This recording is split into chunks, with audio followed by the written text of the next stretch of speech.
just want to briefly explain what a karaoke reading group is, at least what it is from my perspective. So the idea is quite simple. First, you pick a text, a text that you like, preferably, just as you would pick a song in a normal karaoke. And we recommend that you pick a text that is not too long. So try to be below 500 words or under 3 minutes or so.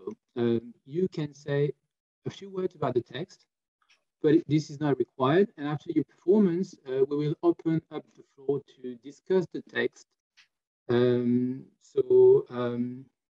Either you say something about the text at the beginning, you introduce it, or at the end, so to try to like engage people and create some debates. Second, you have to submit your entry in advance. You must contact the DJ at United C and say your text choice. We ask you to do so in order to prepare a lineup and the visual for the night. So Mark, you'll be starting, if that's okay with you. So to all readers, I recommend you to read from your own text, as my visual might be a little bit distracting.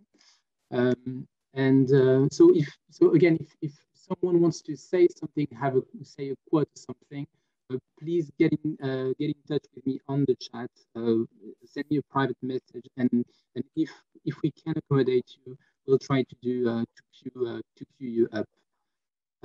Is that okay? Do you have any questions?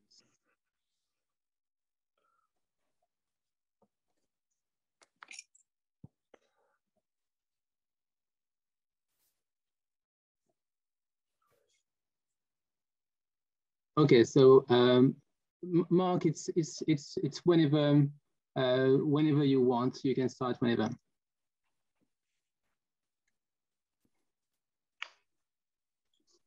Okay, merci. So this is from the Utopia rules, and I'll just start reading. Creativity and desire, what we often reduce in political economy terms to production and consumption, are essentially vehicles of the imagination. Structures of inequality and domination, structural violence, if you will, tend to skew the imagination. Structural violence might create situations where laborers are relegated to mind-numbing, boring, mechanical jobs, and only a small elite is allowed to indulge in imaginative labor, leading to the feeling on the part of the workers that they are alienated from their own labor, that their very deeds belong to someone else.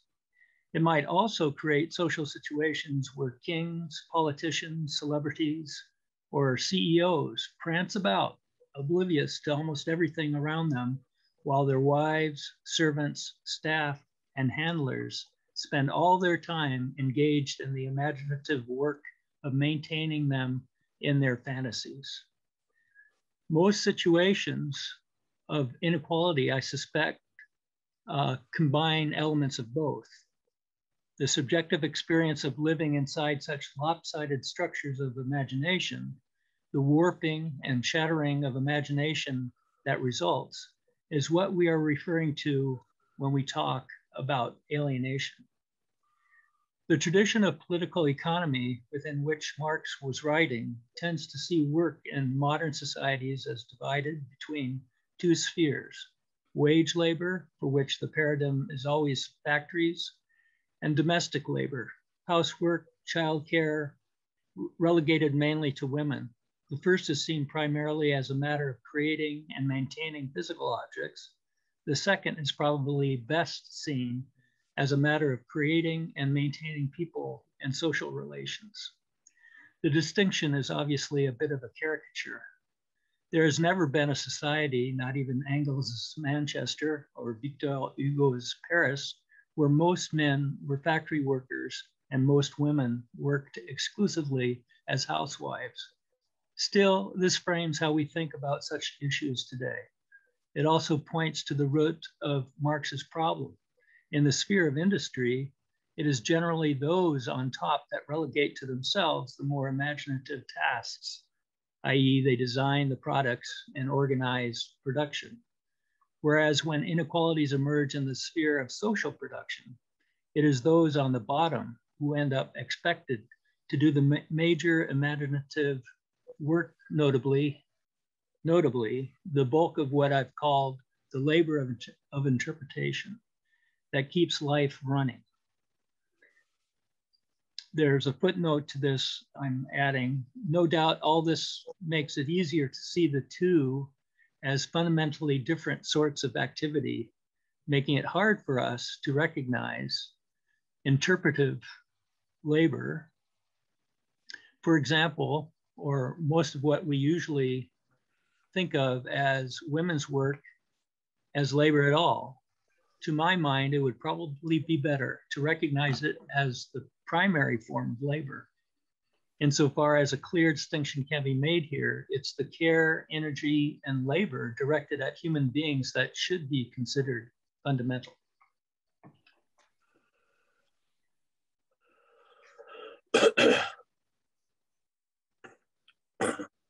Well, thank you. Thank you so much. Let's give a round of applause to Mark, electronical round of applause, of course. I like the confetti. Is there any comment, Mark? Do you want to say something about the yeah, quote you selected? It's so good. No, just I would just add that imminent imagination that he's speaking of was sort of touched on. Can you hear? By David Wengrow just recently in their new book coming out, when they talk about the 3 freedoms. And I think those are tools that we can use to sort of better the lopsidedness of those imaginations.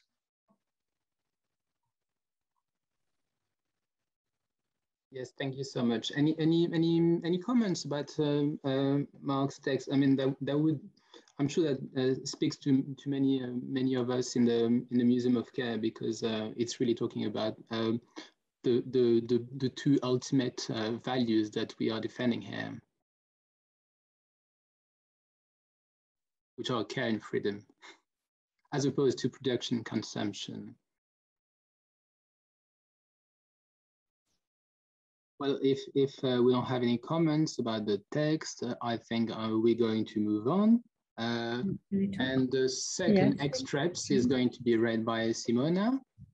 And it's a quote from Against Economics, which is if I'm correct, is an article published in a magazine. Is that right? Yes, it's a commentary on Robert Skidelsky's history of modern money, if I'm not mistaken. And David took from this book many very interesting ideas about John Locke and how the need to defend at any cost the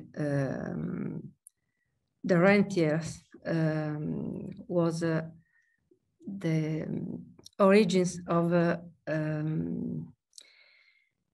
of an economical disaster, and of the idea that money should be defended at any cost, and also of our modern time austerity. But I took the last lines from this essay because they look like a political program and a theoretical program too. And this is what's interesting for me in this text. Shall I read from the Karaoke or from my text? I would recommend to read it from your text. I do have the correct quote, so just read and I'll do the visual. All right. Okay. So whenever you're ready. Yeah, I'm ready, but I have a terrible Italian accent. So, Economic theory, as it exists, increasingly resembles a shed full of broken tools. This is not to say there are no useful insights here, but fundamentally, the existing discipline is designed to solve another century's problems. The problem of how to determine the optimal distribution of work and resources to create high levels of economic growth is simply not the same problem we are now facing. It asks how to deal with increasing technological productivity, decreasing real demand for labor, and the effective management of care work without also destroying the earth. This demands a different science. The micro-foundations of current economics are precisely what is standing in the way of this. Any new viable science will either have to draw on the accumulated knowledge of feminism, behavioral economics, psychology, and even anthropology to come up with theories based on how people actually behave, or once again embrace the notion of emergent levels of complexity, or most likely both. Intellectually, this won't be easy. Politically, it will be even more difficult. Breaking through neoclassical economics lock on major institutions and its near theological hold over the media, not to mention all the subtle ways it has come to define our conceptions of human motivation and the horizon of human possibility, is a daunting prospect. Presumably, some kind of shock would be required. What might it take? Another 2008 style collapse, some radical political shift in a major world government, a global youth rebellion? However it will come about, books like this, and quite possibly this book, will play a crucial part. Thank you. Let's give a round of clapping to Simona.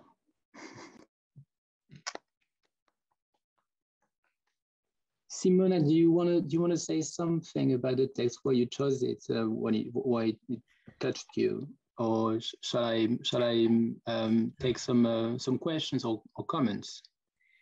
Oh, well, I already said. I think this is a political program, or at least outlines what we are facing, and the lack of imagination we are facing. Also, I think David's fight against common sense and the common ideas that something is valuable in as much as it can be sold, and what's his strive to establish what is a real value, like in the prior text chosen by Mark, was part of this program. And yes, it's quite an issue of imagination and of breaking the theological building and the moral theological building of neoliberalism and of capitalism.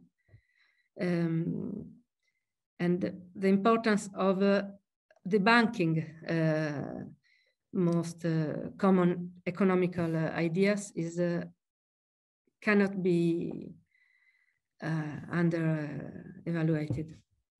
That's my comment, but I would very well, comments by you would be very welcome.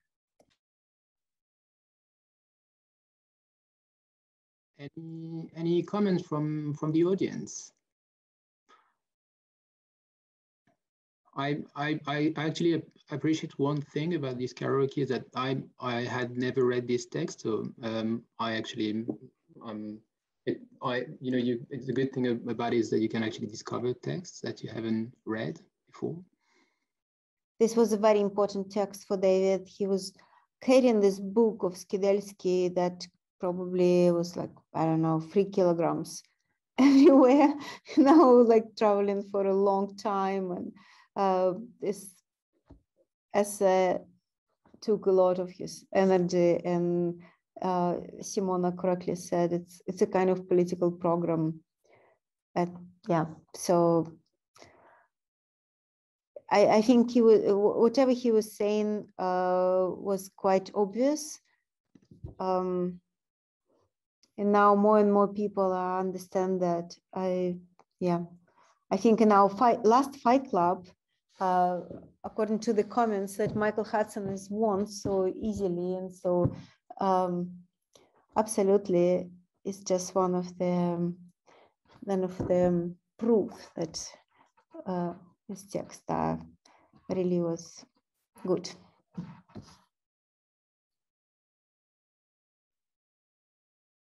Thank you, Nika. I'm going to put the debate in the chat, or maybe Nika, can you do it? The Fight Club debate. That would be nice for those who didn't have a chance to listen to it. There was a debate between Michael Hudson and Thomas Piketty that took place last month. Okay. Should I post the link to the Fight Club? Okay, I will. Any other comments from you guys?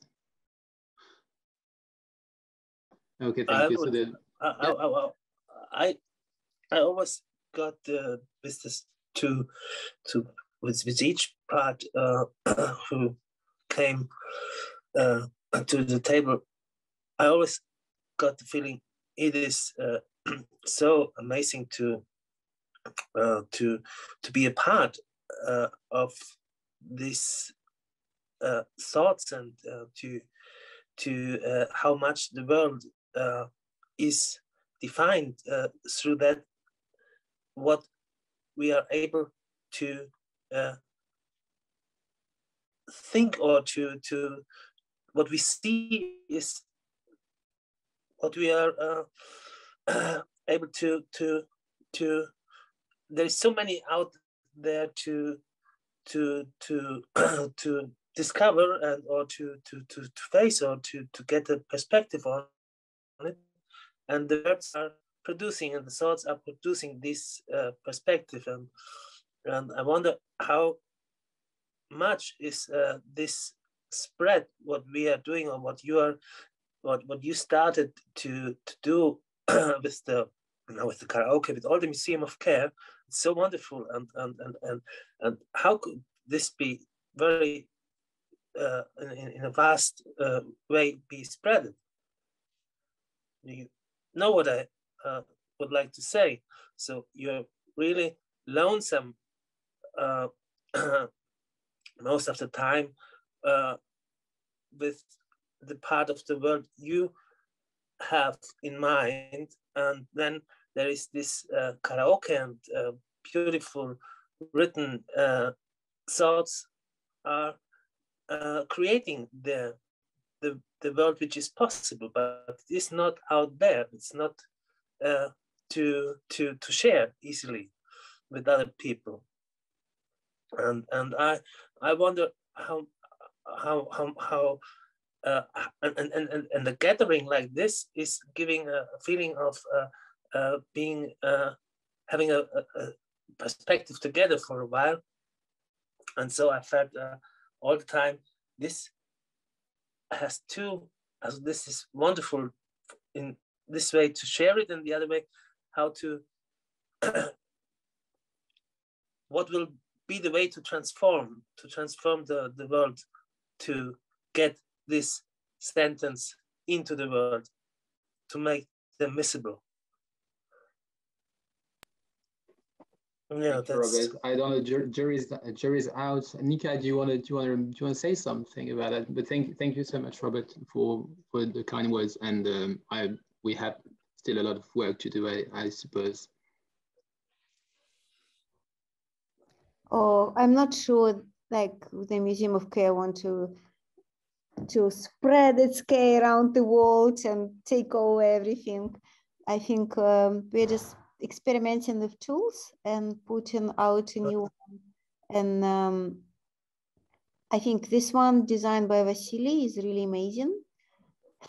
I think it's some kind of combination of techno clubs that I visited in Russia and in Berlin, and some bizarre reading groups for the religious people that I have been joined in the US in some strange trips, you know, when they read in Bible together. So this is something very, very cool. I don't know what come out of that, but I think it's an amazing experiment. And we have been having lots of reading groups. Very often people don't read, and then we just and that was just very practical idea. Okay, let's read together and then discuss something that we actually read together.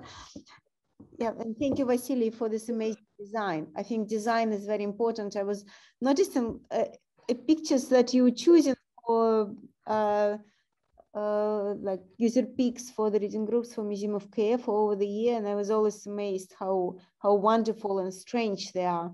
And so yeah, everything is just so great. And thank you so much. Had a hard day today actually. I just got to David Sanchez in Venice. So it was like a really horrible day, but yeah, it's cheerful to be here. Thank you, everybody. Thank you so much, Nika. Yeah.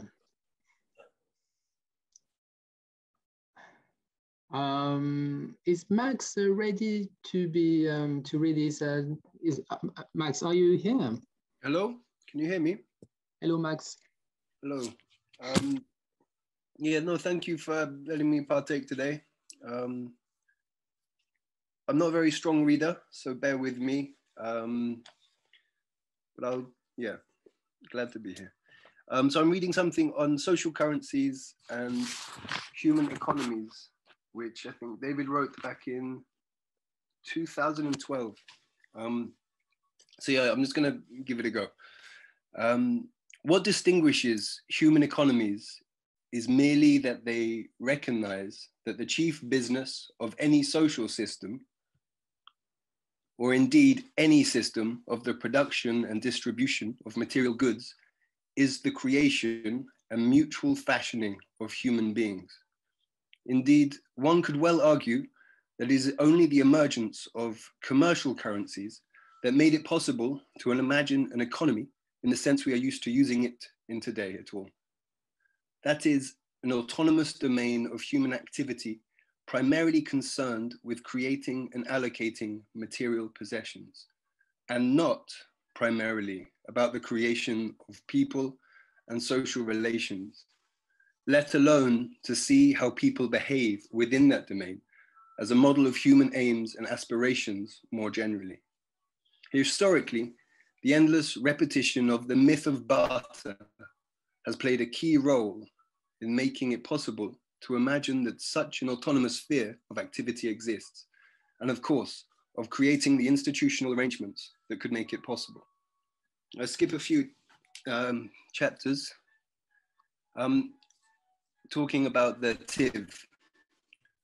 Tiv then were haunted by the visions of an insidious secret organization that lured unsuspecting victims into debt traps, whereby they themselves became the enforcers of debts to be paid with the bodies of their children, and ultimately themselves. One reason was that it was literally happening to the people who lived no more than a few hundred miles away. Nor is it, to use the phrase flesh debt, especially inappropriate. Slave traders might not have been reducing their victims to meat, but they were certainly reducing them to nothing more than bodies. What was remarkable, that all this was done, the bodies extracted through the very mechanisms of the human economy, premised on the principle that human lives are the ultimate values, to which nothing could possibly compare. Instead, all the same institutions, fees for initiation, means of calculating guilt and compensation, social currencies, debt pawnships were turned into their opposite. The machinery, as it were, thrown into reverse. And as the Tir also perceived, the very gears and mechanisms designed for the creation of human beings collapsed on itself and became the means for their destruction. As the above example reveals, the change could only be effected by violence. In the case of the Atlantic slave trade, what was almost certainly the greatest and most catastrophic outbreak of commercial violence in the history of the world.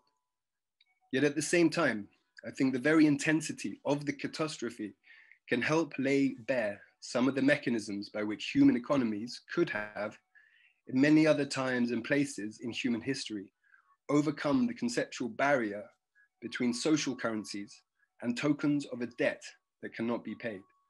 The commercial currencies as means of cancelling debt in their entirety. One thing is clear, the change was affected by violence. Above all, it was only violence that could have ripped a human being entirely from their unique human relations that they thereby made their unique individuals, a daughter, sister, wife, lover, friend, so as to make her the exact equivalent to anyone else. But of course, this violence was already present, even when the lives could only be equivalent to other lives. Thank you so much, Max. Can we I struggled to read publicly, so I hope you, I didn't stutter too much. I found that I don't know, when I first read it, it really brought the humanity of economies to life and how, I don't know, just how cruel the way the economy has become for a very long time. I don't know, I found it a really powerful article. Yeah. Thank you. Can we have a round of applause for Max and then some comments from the audience, please?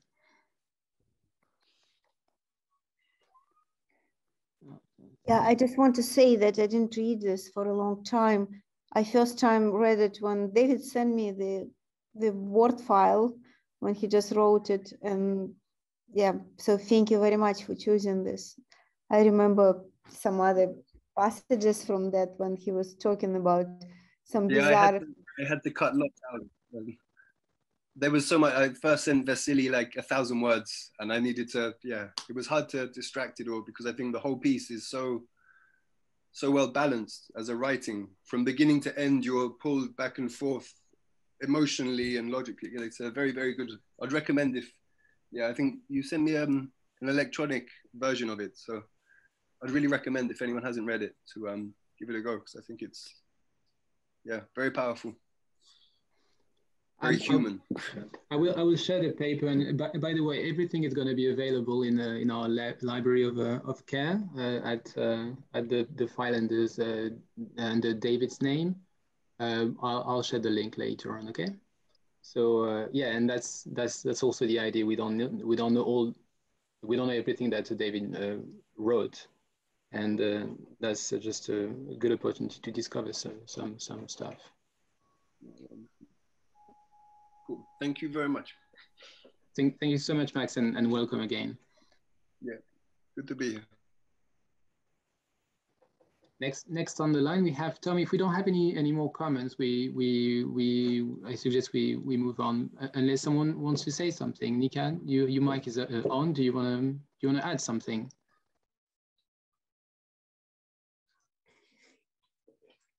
Anybody else? If I may, this text is perfect to show the real immorality of our economics and how it's founded on violence, and this foundation on violence of our whole society in its economic and political structures is something we know in a way, but it's so difficult to detect in its in how it actually works. And this text is so clear in showing it that I really thank you for bringing it up. Thank you, Simona. So next on the line is Tom, who is also new, I believe. So warm welcome to Tom. Tom, are you ready? Yeah, I'm ready. Can you hear me okay? We do. Excellent. So it's whenever you're ready. And do you want to say something before? Well, thank you for this. I really like this format of the karaoke because it's like a book club, but with lots of little short excerpts, which makes it quite engaging. So yeah, thank you for that. And thank you for letting me join you. I've been following the Museum of Care for a year, but it's the first time I've really managed to get involved. So thank you for that. And I'll just get going and maybe say a little bit more at the end. Okay, so reading A Thought Experiment or Blowing Up Walls. What I am proposing, essentially, is that we engage in a kind of thought experiment. What if, as a recent title put it, we have never been modern? What if there never was any fundamental break, and therefore we are not living in a fundamentally different moral, social, or political universe than the Pieroa or Tiv or rural Malagasy? There are a million different ways to define modernity. According to some, it has mainly to do with the science and technology. For others, it's a matter of individualism. Others, capitalism, or bureaucratic rationality or alienation, or an ideal of freedom of one sort or another. However they define it, almost everyone agrees that at somewhere in the 16th or 17th or 18th centuries, a great transformation occurred, that it occurred in Western Europe and its settler colonies, and that because of it, we became modern. That once we did, we became a fundamentally different sort of creature than anything that had come before. But what if we kicked away this whole apparatus? What if we blew up the wall? What if we accepted that the people who Columbus or Vasco da Gama discovered on their expeditions were just us, or certainly just as much us as Columbus or Vasco da Gama ever were? I'm not arguing that nothing important has changed over the last 500 years, any more than I'm arguing that cultural differences are unimportant. In one sense, every community, every individual for that matter, lives in their own unique universe. By blowing up walls, I mean most of all, blowing up the arrogant, unreflecting assumptions which tell us we have nothing in common with the 98% of people who ever lived. So we don't really have to think about them. Since after all, if you assume the fundamental break, the only theoretical question you can ask is some variation on what makes us so special. Once we get rid of those assumptions, decide to at least entertain the notion we aren't quite so special as we might like to think, we can also begin to think about what really has changed and what hasn't. And he goes on to include an example there, but I've left that out as it's a bit too long. I thought that was short and powerful enough in itself. So. Oh, no, I think that was perfect. That was perfect length. Thank you so much. Can we have some clapping for Tom, please? Thank you. Any comment? Any comments? Or Tom, do you want to say something first about the text? It's a text that comes from Fragments of an Anarchist Anthropology, which is one of my favorite books. A really important book, I think. Yeah. Well, I suppose I myself have got a background in human evolution, and I was always quite struck by how all analysis always, or all discussions always only have a few hundred years of history generally on them. Sometimes you get a couple of thousand years, but everything is always, I suppose, post what people call enlightenment. And it always felt like it takes everything out of context and people are missing a lot of aspects from it. And I also had a discussion the other night with someone, and this idea of modernity, or this idea of development or civilization came up, and trying to define it. And it just reminded me of that piece of text there just sort of perfectly encapsulates those two things to sort of broaden our ideas and our horizons as to what we actually consider important context for what we're going through now, really. So that's why I like that piece, and it approaches it from a different angle from what I've ever heard it approached from before when I first read it. Thank you, Tom. Any comments? And this is really something that David Graeber didn't do with his first 5,000 years of history. It's a really good title, by the way. Do you have any more comments? I'm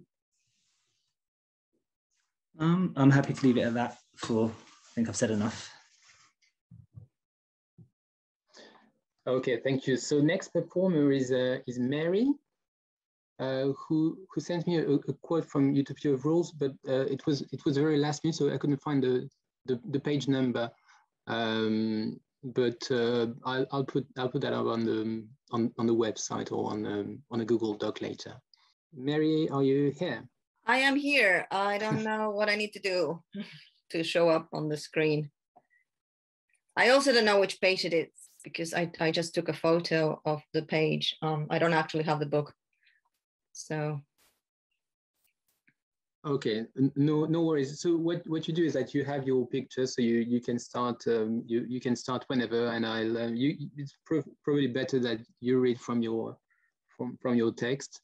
Okay. So you don't get distracted by stupid visuals. All right. So you can start whenever you want. And welcome, Mary. Thank you.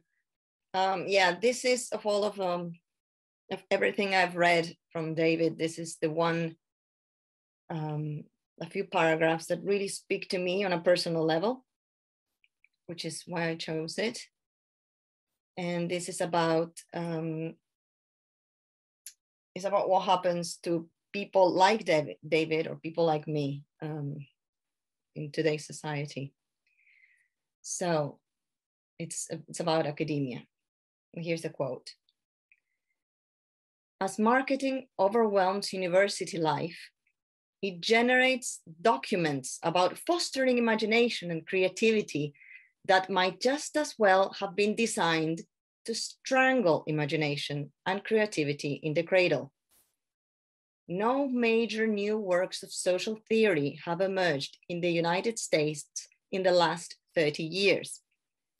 We have been reduced to the equivalent of medieval scholastics writing endless annotations of French theory from the 70s, despite the guilty awareness that if new incarnations of Gilles Deleuze, Michel Foucault, or Pierre Bourdieu were to appear in academia today, we would deny them tenure.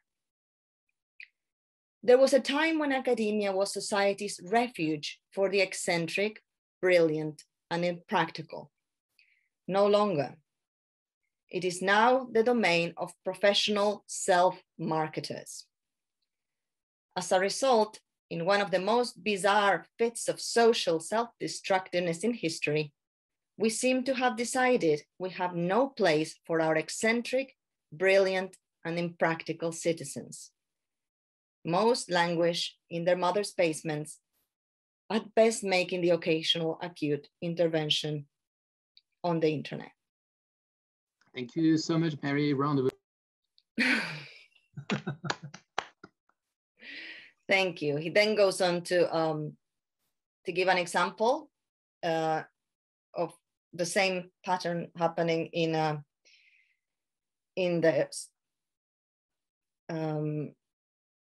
the harder sciences, not just the social sciences. He actually gives the example of someone from astrophysics, which is what I studied. I did not study social science, I studied astrophysics. And yeah, this is why it speaks to me how so many of us have been essentially pushed aside.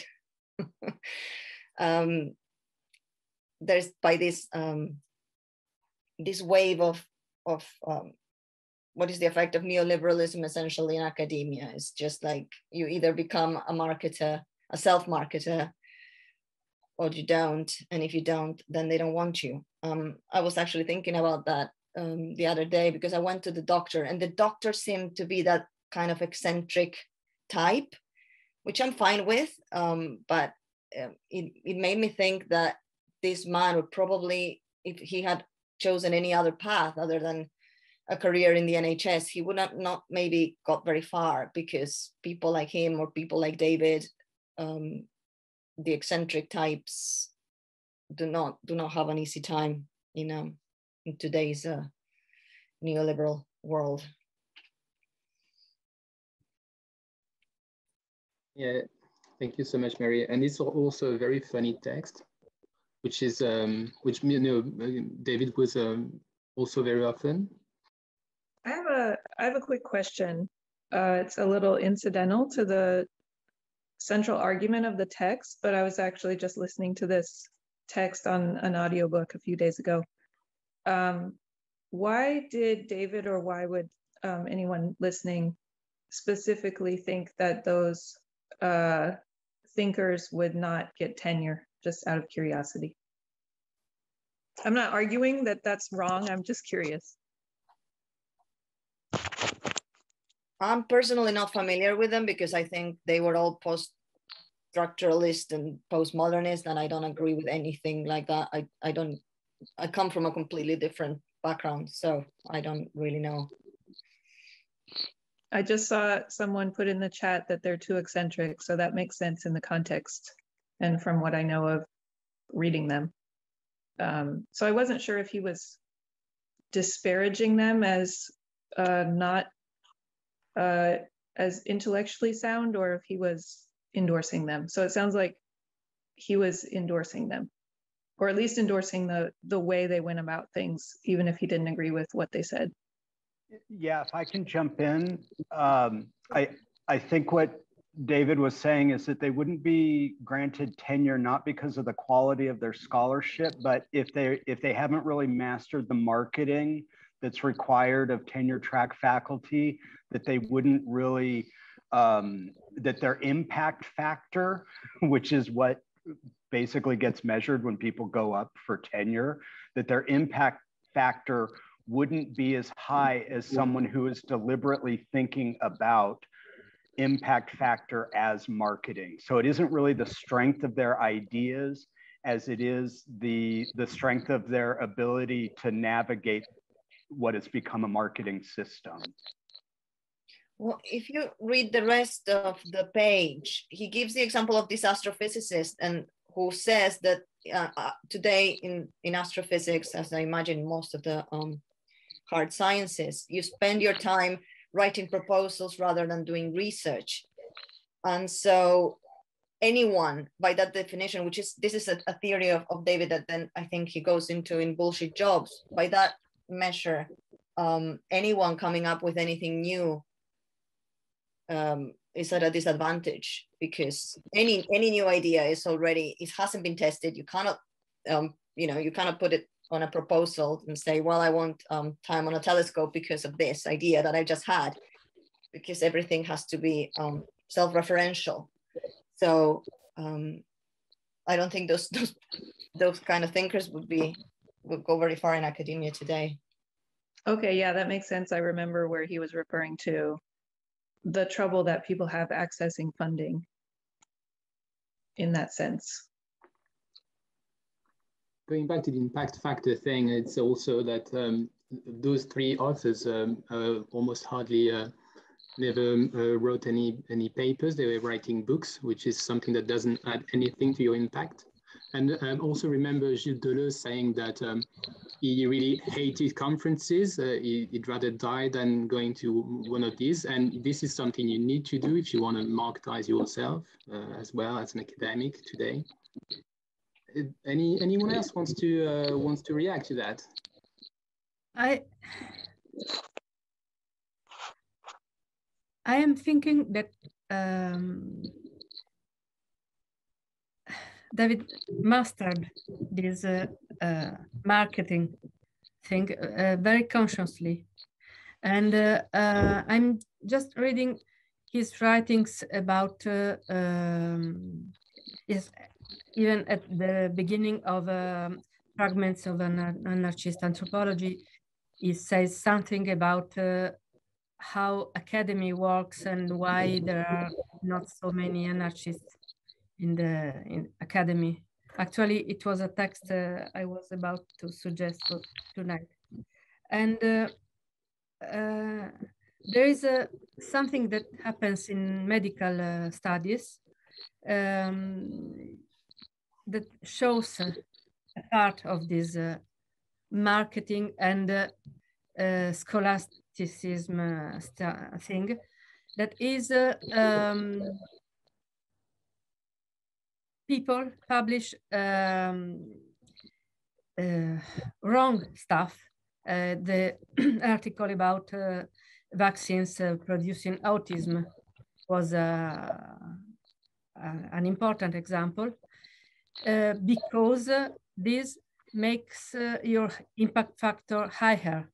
Because of all the people that write about your article saying this is bullshit, this is stupid, it is unscientific, just to prove you are wrong, they quote you, and so they raise your impact factor.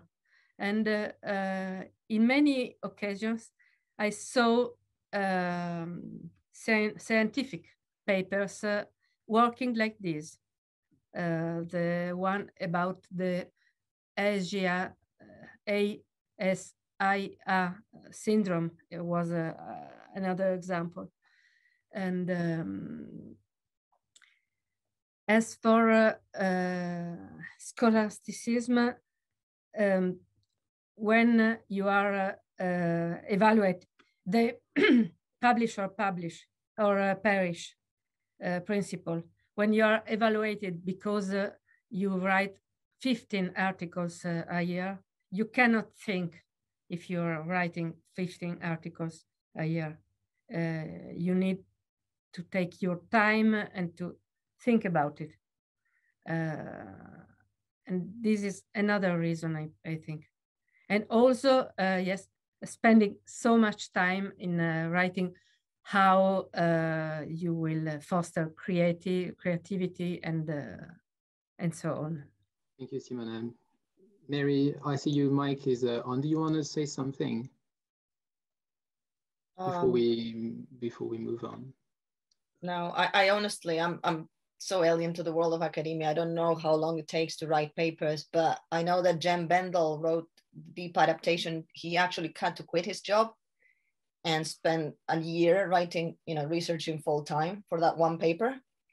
And it makes me think, wow, if the expectation is writing 15 a year in order to rise in the ranks of academia, then no wonder everyone is going to just copy paste everyone else's work rather than build something new, because yeah, it's all part of the same game. Yeah, I wanted to say that in a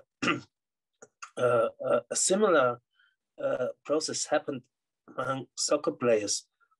2 generations lost individual players because of the same kind of discipline which started to be required very early in their life. So that means they lost quality of movement, of thinking, of understanding, of being self-aware to former times. And that's not only it's a really a whole generation or 2 of them made a change in their in their mindset to understand a game and to fit into the game and to develop themselves inside this game. Thank you, Robert. So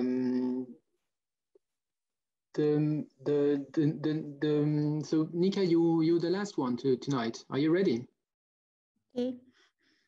I just want to ask a favor, if I will fade, because I have a really strange day today. Maybe somebody will want to pick up on me. I will.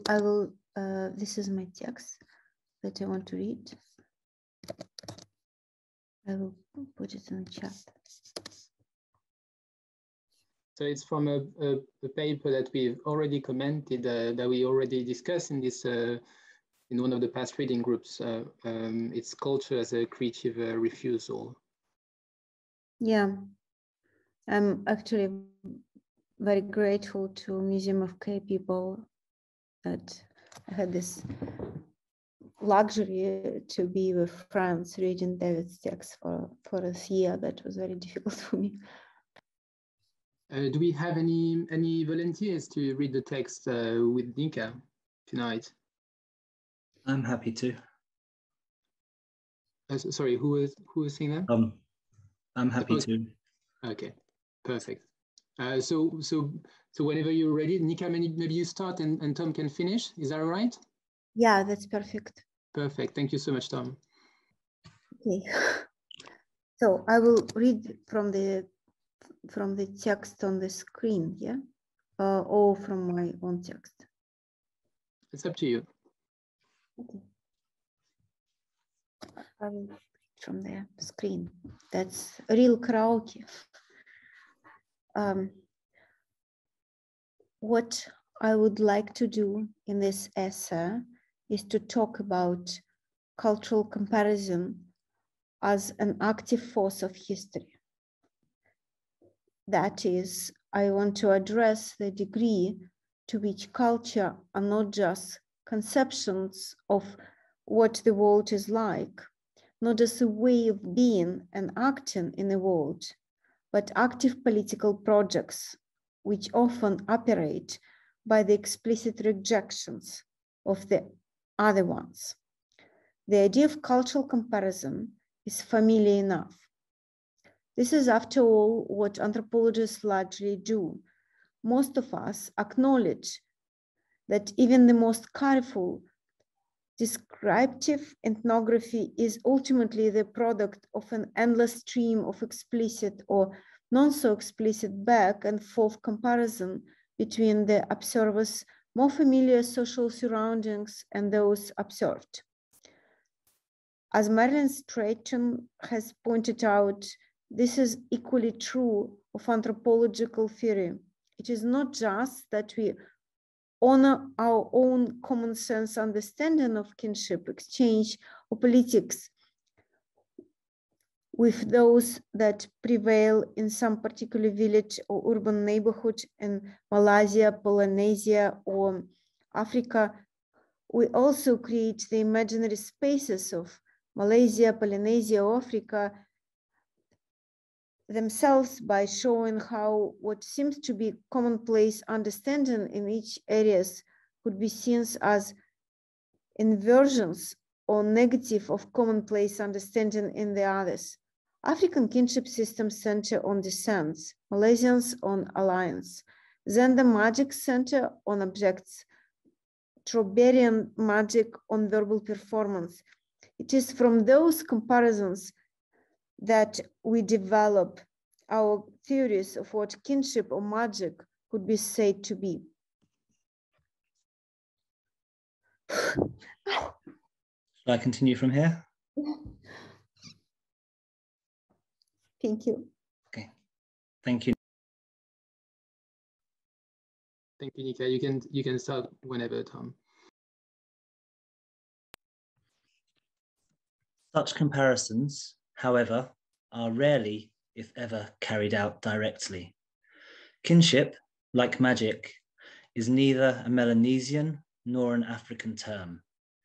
We have to use our own conceptual language as a medium for conversations between them. This seems to be an unfortunate necessity, considering the way global intellectual life is currently set up. One would really prefer, Strathern notes, to allow Melanesians, Polynesians, and Africans to carry out the conversation directly. But for the time being, the anthropologist is forced instead to play a very difficult three-sided game. Obviously, on a local level, such conversations do happen all the time. No culture exists in isolation. Self-definition is always necessarily a process of comparison. Inevitably, most of this sort of everyday comparison has tended to happen on the local level. The units have tended to be much smaller than Polynesia or Africa, but I think there is reason to believe that it is rarely limited to that. and that large-scale projects of mutual self-definition have played a far more important role in human history than either anthropologists or historians have usually imagined. That is, many of the cultural forms we still, at least tacitly, treat as primordial could equally well be seen in their origins, to a large degree in their maintenance, as self-conscious political projects. This is it. That was the last one. Yes, I have to say that, so when I was 12 years old, I decided to be an artist, like really strongly. And then I did whatever it takes to become an artist, like study and have teachers and do my career and so on. And then when I met David, he started to send me these files of the 5,000 years of death that he was writing. It's actually started to make sense to me, because art is a like common project as everything else, as as a way, as a set of tools that we can share, and that could be used to create a society that we want to live in. That's like the way to make the world a place for that, to own it. And yeah, I think that text is very, very well defined at all. Makes sense to me.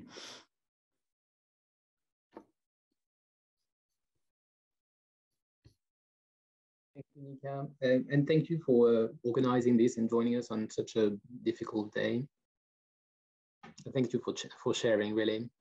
I know it's difficult to say something after that, but please do not hesitate if you want to say something about the text that Tom and Nika have just read. Please do so. And well, I just need to say something about the next reading group. So because they're probably going to be another karaoke. The theme this night was David Graeber's work. But we might change that, and next time we may have a look at something different. We may choose another theme that we can actually decide with you. So please do not hesitate to suggest a theme. We were thinking doing something about the Dead book, because it's the 10th anniversary of the book, but also maybe something about care, because that's also that's the name of this group. So please do not hesitate, and please join again. Again, if you want to sign up, if you want to read a text, please sign up in advance. It's much easier for me to prepare it. Nika, do you want to say something to conclude? Yeah, I just want to say thank you to everyone, and to Simona for being with me in this day. It was like a crazy day, but yeah, it was amazing. And that's it. Yeah, thank you. Yeah, I think I will be more reflective later on. It just really like a strange day today, so I'm not able to speak. Okay, thank you, Nika, and thank you everyone for joining us tonight. I'll see you next time, and thank you so much for those who read tonight, and for the to the newcomers as well. Goodbye.